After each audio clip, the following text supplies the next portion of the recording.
बिहार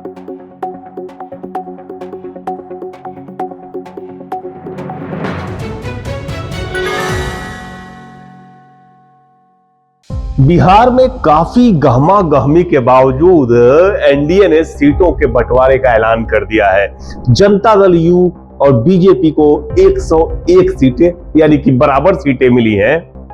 हम और आरएलएम यानी उपेंद्र कुशवाहा की पार्टी और जीतन राम मांझी को बराबर 6 सीटें मिली हैं। वही चिराग पासवान मुकद्दर के सिकंदर साबित हुए हैं। 40 सीट मांग रहे थे लेकिन 29 सीटें दी गई हैं उनको।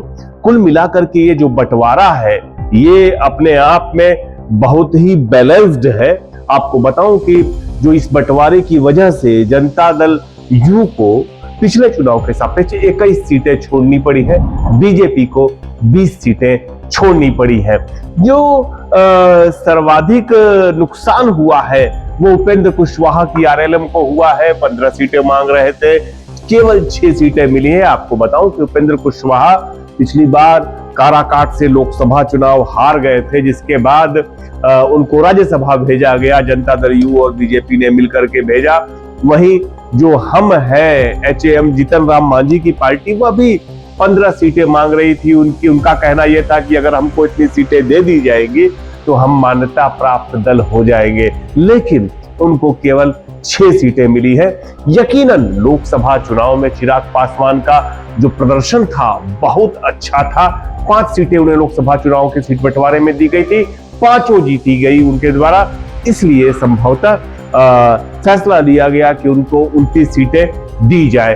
अब प्रतीक्षा है कि उपेंद्र कुशवाहा की क्या प्रतिक्रिया होती है इस पर।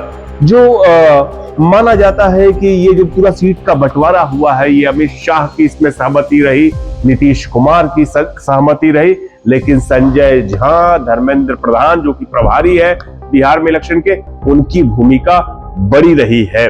चिराग पासवान सीट बंटवारे से खुश है।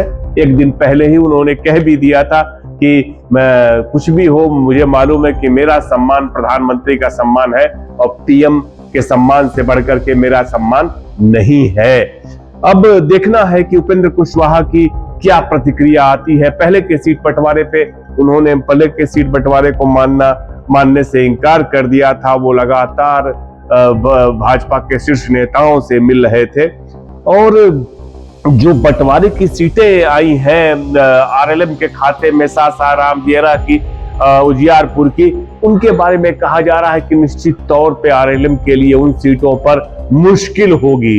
अब देखना यह है कि महागठबंधन के सीट बंटवारे की प्रतीक्षा है। कांग्रेस ने पहले से ही कह रखा है कि अगर समय से सीट का बंटवारा नहीं किया गया तो हम उम्मीदवारों के नाम का ऐलान कर देंगे। इस वक्त तेजस्वी यादव, लालू प्रसाद यादव, राबड़ी देवी इस वक्त दिल्ली में मौजूद है। कल राहुल एवेन्यू कोर्ट में उनकी सुनवाई भी है और आज तमाम नेताओं से उनका मिलना जुलना हुआ महागठबंधन के। तो महागठबंधन के सीट बंटवारों की प्रतीक्षा है। बिहार के चुनाव का टेम्परेचर बढ़ रहा है, साथ में इस बात की भी संभावनाएं बहुत ज्यादा है कि अगले 24 घंटों के दौरान महागठबंधन भी सीटों का ऐलान कर देगा। मैं आवेश तिवारी, लेंस के लिए देखते रहिए, हमारे चैनल को सब्सक्राइब करिए और अपना बहुमूल्य जो इस पर टिप्पणी है वो भी जरूर दें और बताएं कि आप क्या कुछ देखना चाहते हैं। आपके सहयोग की हमें बेहद जरूरत है। मिलते हैं फिर। नमस्कार, मैं आवेश तिवारी, द लेंस, दिल्ली से।